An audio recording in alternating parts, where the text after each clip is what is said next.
All right, another FINIRSI product was sent into the channel. This one comes in a zippered case. And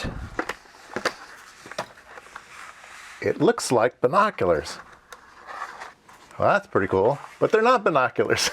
So if you get one of these things, don't try to look through here because that's not going to work. You use it in the reverse direction. You look in here and that's the things that see.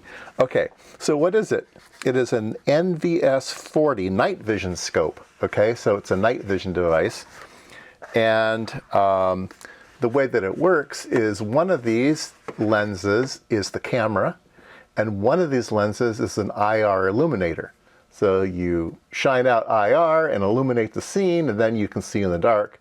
And instead of using a visible light, you're using an infrared light, so animals and you and other things can't see the light that comes out, but the camera can see the reflected light.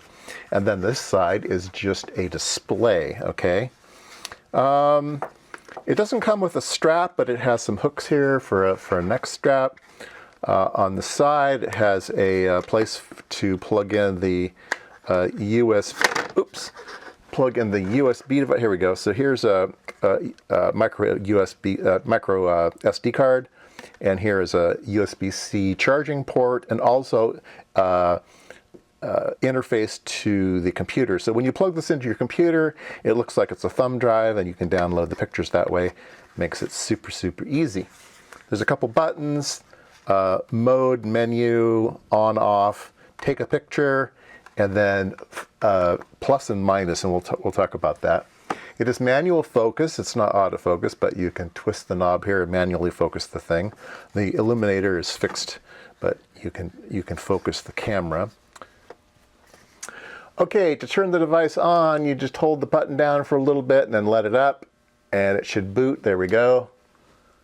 Is that going to be in focus? Let me put this in manual focus so it won't hunt on me.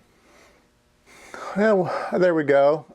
So you can see when we press the power button, it turns on the camera. We have mode here, which goes in different video modes or to be able to view pictures and that kind of thing. There's a menu thing here, and the plus and minuses. Now, when you're the first thing you notice is that it is a real telephoto device. So things appear much bigger than they really are. No, they're farther away, right?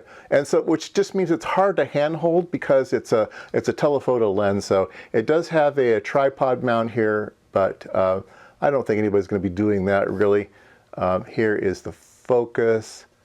So we can change the focus. It is difficult to focus. I will say that. Because it is a bit, there's nothing that tells you whether you're going to focus or not other than the actual image itself. So that can be a little bit troublesome, but there we go. If you hold down the plus button here, you can see that it went to black and white. And now that's gone into night vision mode. So now everything's black and white. It's turned on the IR illuminator.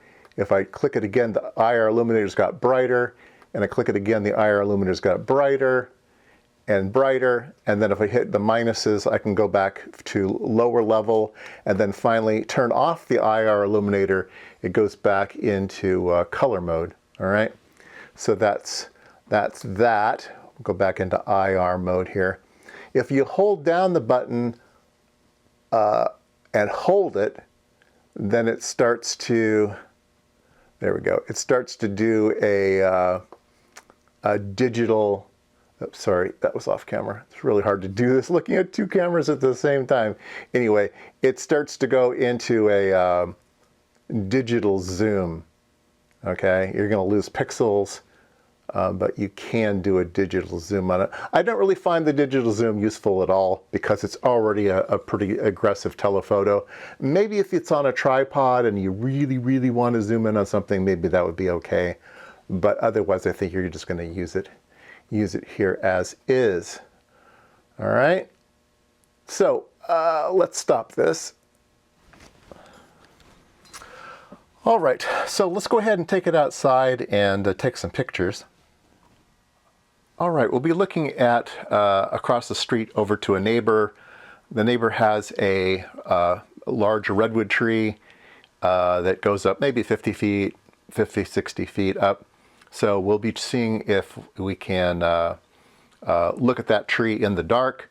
The tree is about 275 feet away and up 50 feet, so that's the distance. So you can see here it's dark. We're going to put the illuminator at the basic level. The tree is still dark, but you can see it.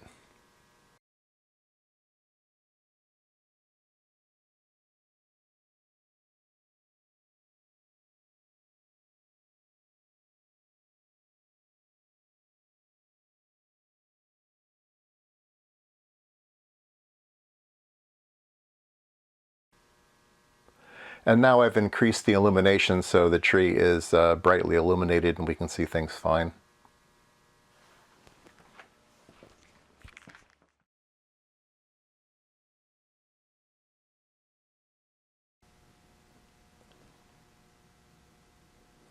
And here's IMSAI dog in a completely black backyard, so I can see him just fine. All right, I want to measure the wavelength from the IR transmitter, or IR flashlight, basically. So I have my spectrometer hooked up to my PC, and I'll move over here to a screen capture, and you can see that we have a peak right at about 850 nanometers. And you can see the tail goes down, it starts picking up around 750 nanometers. Now your eye can see a little bit out at 750, just a tiny bit, but it's mostly kind of dead above 800 for sure. But there's a little bit there, so I think we'll probably see a little bit of red light coming out of the device. And you can see when I move the device, the intensity goes up and down when I shine it into the input port of the spectrometer there. So you can see that's what's going on there. But let's take a look, see if we can see any red on the output of the illuminator. All right, I'm going to shine this into the camera. This is the one that's outputting the light, and I think on the camera here you can see that we have nothing. But if I shine it into my own retina, I can see just a very faint red glow. And let me turn up the intensity. Yeah, there we go. That's the maximum intensity there. Can we see? We see a little bit of purple now. Yeah, there's a little bit of purple. So when a human looks at this, it's a ruby red, okay? When the camera sees it, it's leaking into both the red channel and the blue channel, creating a purple color. But trust me, with a human eye, that's definitely a ruby red. So let's turn this off. So anyway, there you go. So it's going to be fine unless you're using it as in combat, and then the enemy will be able to see your location and shoot at you because you have an infrared device shooting out in the distance. If you're going to be looking at deer or other types of animals, then it's just fine.